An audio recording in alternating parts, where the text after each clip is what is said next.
La montée du mont Carmel de Saint Jean de la Croix, livre 2, chapitre 26, suite. Ces connaissances générales de Dieu ne regardent jamais les choses particulières, et en tant qu'elles sont attachées à ce souverain principe des créatures, on ne peut les expliquer en détail, si ce n'est peut-être lorsqu'elles ont pour objet quelque chose de créé. Alors on en peut donner en quelque manière l'explication. Personne ne peut avoir ces connaissances éminentes et amoureuses avant que de jouir de l'union divine, puisqu'elles appartiennent à cette union et qu'elles consistent en un certain attouchement spirituel qui se fait entre Dieu et l'âme, car c'est Dieu lui-même qu'on voit et qu'on goûte. Et quoique cette vue ne soit pas si claire qu'elle l'est dans la gloire du paradis, toutefois cet attouchement spirituel est si sublime qu'il pénètre tout l'intérieur, ou pour parler ainsi toutes les moelles de l'âme. Cependant, le démon ne peut se mêler dans ces opérations divines, n'ayant pas le pouvoir de rien faire de semblable, puisqu'il n'y a rien qu'on puisse comparer à un bien si avantageux. Il ne peut non plus verser dans l'âme une pareille douceur, ni un plaisir égal, car cette connaissance fait goûter en quelque façon l'essence divine et la vie éternelle. Néanmoins, le démon pourrait quelquefois représenter à l'âme des perfections et des goûts sensibles qui sembleraient la rassasier et la remplir. Il pourrait encore s'efforcer de lui persuader que ce serait Dieu même qu'elle sentirait. Mais il ne pourrait faire couler ces fausses images et ces consolations imaginaires dans le fond de l'âme, ni l'enflammer subitement de l'amour de Dieu, comme les douceurs divines le font ordinairement. Car quelques-unes de ces connaissances et de ces touches intérieures que Dieu répand dans l'âme l'enrichissent de telle sorte qu'une seule suffit non seulement pour la délivrer tout d'un coup des imperfections qu'elle n'aurait pu vaincre durant tout le cours de sa vie, mais aussi pour l'orner avec profusion des vertus chrétiennes et des dons divins. Ces mouvements sacrés sont si agréables et donnent à l'homme et donnent à l'âme une si douce consolation que toutes les peines de sa vie et toutes ses douleurs lui semblent bien récompensées. Elle devient si courageuse et elle est tellement animée à souffrir pour Dieu qu'elle s'afflige lorsqu'elle n'est pas assiégée de toutes sortes de souffrances. Elle ne saurait cependant s'élever à ses connaissances et à ses touches divines par sa coopération, ni par les efforts de son imagination, car ses connaissances sont au-dessus de toutes choses, et Dieu les produit en elle, sans qu'elle y contribue par ses puissances, ni par sa capacité.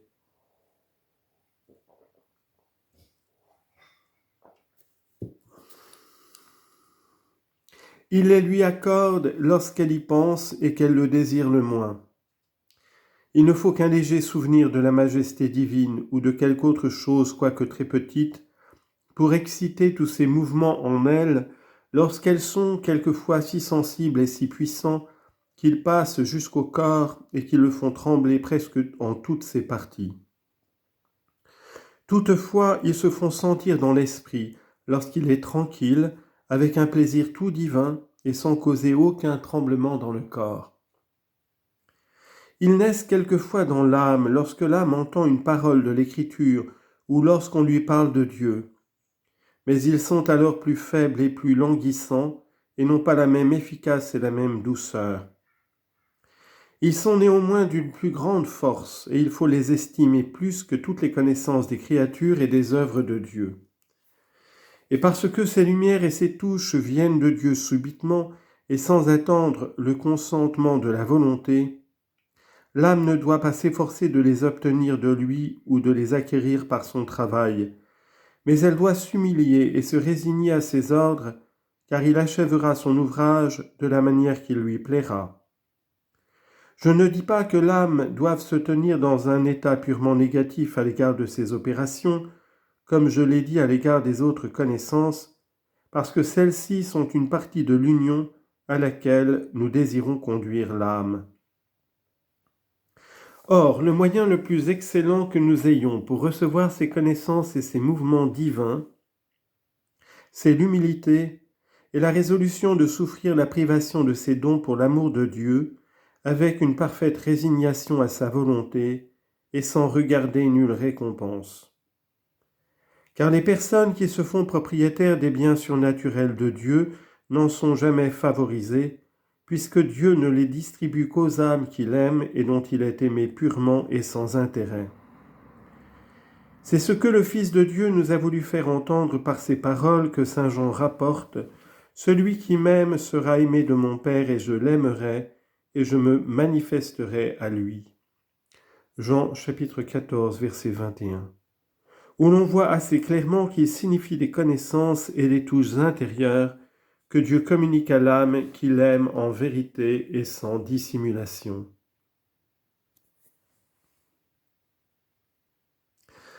La seconde espèce des connaissances ou visions que Dieu nous donne intérieurement est différente de celle dont nous avons traité, en ce que celle-ci regarde les choses qui sont au-dessous de Dieu. Cette espèce contient la connaissance de la vérité des choses comme elles sont en elles-mêmes et de celles qui se passent entre les hommes et aussi des accidents qui leur arrivent.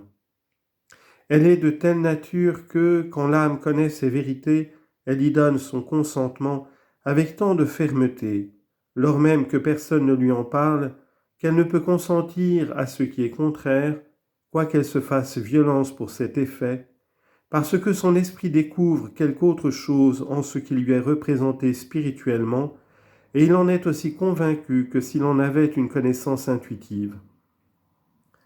Ce qui peut se rapporter à l'esprit de prophétie ou à la grâce extraordinaire que saint Paul appelle le don du discernement des esprits. 1 Corinthiens chapitre 12 versets 8 et 10. Mais après tout, quelque indubitable que soit cette connaissance, l'âme doit suivre les ordres de son directeur lorsqu'il lui commande d'y renoncer, afin qu'il la dispose par l'exercice de la foi à l'union divine à laquelle elle doit aller plutôt par la foi que par les connaissances extraordinaires.